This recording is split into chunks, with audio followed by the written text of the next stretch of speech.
foremost like to thank God for this wonderful opportunity to meditate on His Word and share it with you all. My message today can be summed up in three simple words: salvation, precedence, and advantage. So let's dive right in.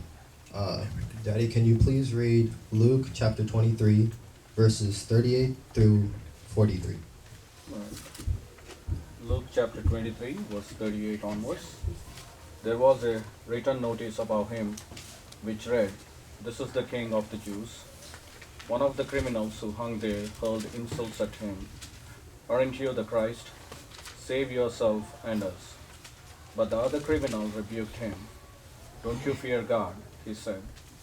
"Since you are under the same sentence, we are punished justly. For we are getting what our deeds deserve. But this man has done nothing wrong." Then he said, "Jesus, remember me when you come into your kingdom." Jesus answered him, "I tell you the truth, today you will be with me in paradise." So there were three people on crosses, two thieves and Jesus in the middle, one criminal to the left, one criminal to the right. Now, both thieves, they committed a crime. According to the Bible, the wages of sin is death, and regardless of their earthly punishment, there would be judgment for them in eternity. Now, Jesus, on the other hand, in the middle of the two thieves or criminals, he's innocent. He's only on the cross because the Pharisees and Sadducees, they didn't want him to proclaim to be the Son of God. He was a stumbling block to their bad practices. Remember how he threw them out of the temple when they were doing bad things in his Father's house? He was there everywhere they turned. Now, the first criminal, he mocked him, but the second criminal believed that Jesus was who he said he was. He gave the second criminal salvation, which was only possible by his crucifixion on the cross. He was in the right place at the right time. But why was Jesus on the cross in the first place? We should have been in Jesus' place, but he took our place. What gave him the right to intervene between us and God? Where did his authority to take our place come from? Now, we can move on to the second word, precedence. The answer is simple. His authority came from God. It has always been this way. Now, precedence, the definition of precedence, is establishing an example that's supposed to be followed out. For example, the Supreme Court, they make a decision that the lower courts all follow from that point on to the future. Now, our God, he's the same yesterday, today, and forever, which means he also sets a precedence. This wasn't the first time that Jesus intervened between God and man. God set this precedence all the way back in the very beginning, in the book of Genesis. Richie, will you please read Genesis chapter 15, verses 5 through 17?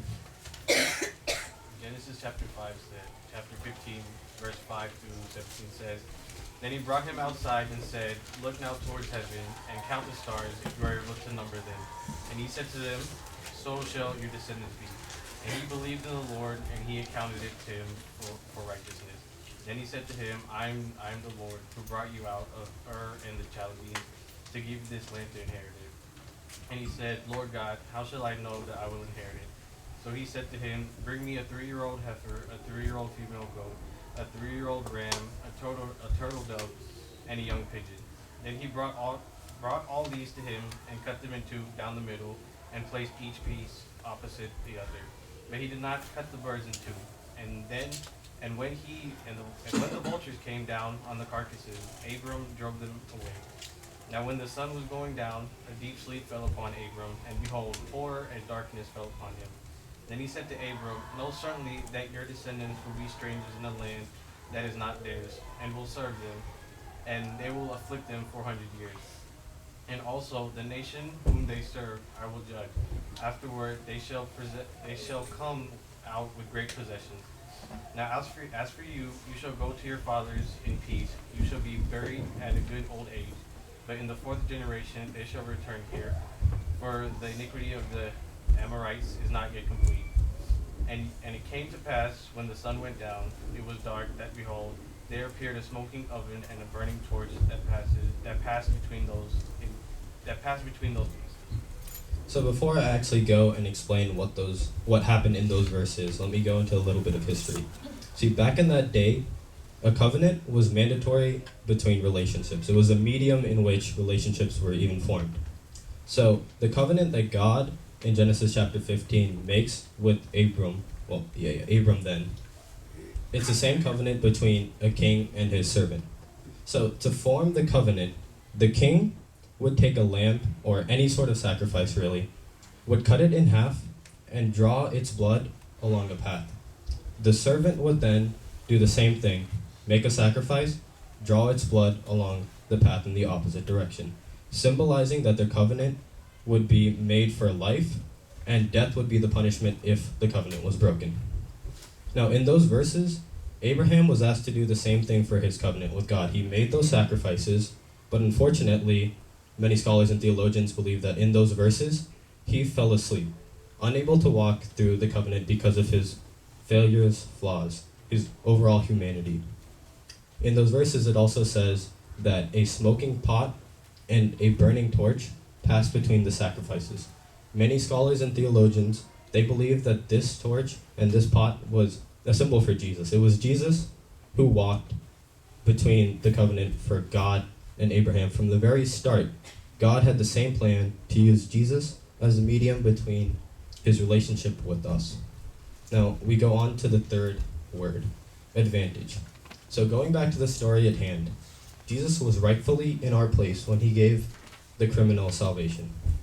If we examine the other Gospels, we see that the conversations between the thieves aren't even written in the other books. Josiah, will you please read Matthew chapter 27, verse 38? Matthew chapter 27, verse 38 reads, Then were there two thieves crucified with him, one on the right hand and another on the left. Sam Uncle, will you please read Mark chapter 15, verse 27? They crucified two rebels with him, one on his right and one on his left. Kathy, will you please read John chapter 19, verse 18? John chapter 19. There they crucified him, with him two others, one on either side, and Jesus between them. Now notice, in all three other Gospels, the conversation between Jesus and the criminals wasn't even mentioned. Why did only Luke write the conversation between the criminals and Jesus? See, Luke's occupation was a physician. It was his job that required him to keep accurate records of everything.